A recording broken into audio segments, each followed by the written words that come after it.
का प्रेरणा देती है। जब कदम थक जाते हैं तो हौसला साथ देता है। जब सब मुंह फेर लेते हैं तो कान्हा साथ देता है। अपनी परेशानियों की वजह दूसरों को मानने से आपकी परेशानियां कभी कम नहीं हो सकती हैं। अगर हम ठान लें तो कुछ भी करना असंभव नहीं है। सफलता से ज्यादा असफलता हमें सिखाती है। कोशिश जारी रखें, असफलता चरित्र बनाती है। अगर सफल होने का जज्बा मजबूत हो तो असफलता आपके इरादे को कभी तोड़ नहीं सकेगी। यह गिरने और उठने की बात नहीं है, यह बात है बार बार लगातार कोशिश करने की। अगर किसी चीज को सच्चे हृदय से चाहो तो उसे पूरे ब्रह्मांड हमसे मिलाने में लग जाता है। पहले मुश्किल काम पूरे कीजिए, आसान का हम खुद ही हो जाएंगे। किसी के पैरों में गिरकर कामयाबी पाने से बेहतर है अपने पैरों पर चलकर कुछ बनने की ठान लो। जिंदगी बदलने के लिए लड़ना पड़ता है और आसान करने के लिए समझना पड़ता है।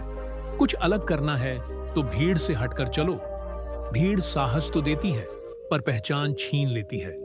रूठती हमेशा खुशियां ही हैं। दुखों के कहां इतने नखरे होते हैं। अगर चाहते हो कि भगवान मिले तो ऐसे कर्म करो जिससे दुआ मिले। सच्चे इंसान को झूठे इंसान से अक्सर ज्यादा सफाई देनी पड़ती है। छोटी सोच शंकाओं को जन्म देती है, जबकि बड़ी सोच समाधान को।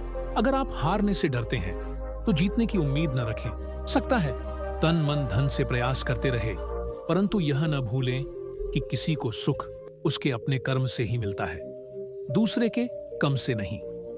पितामह भीष्म की जिंदगी का एक ही पाप था कि उन्होंने समय पर क्रोध नहीं किया, और आयु के जीवन का एक ही पुण्य था कि उसने समय पर क्रोध किया।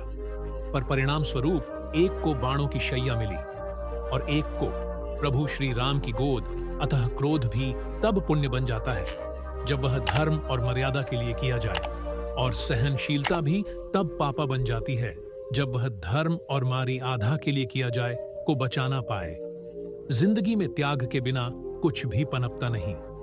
दूसरी सांस लेने के लिए भी पहली सांस छोड़नी पड़ती है। जीवन का रास्ता बना बनाया नहीं मिलता, स्वयं को बनाना पड़ता है। जिसमें जैसा रास्ता बनाया उसे वैसी ही मंजिल मिलती है। याद रखें, ब्लेड की था बहुत तेज होती है, परंतु वह पेड़ को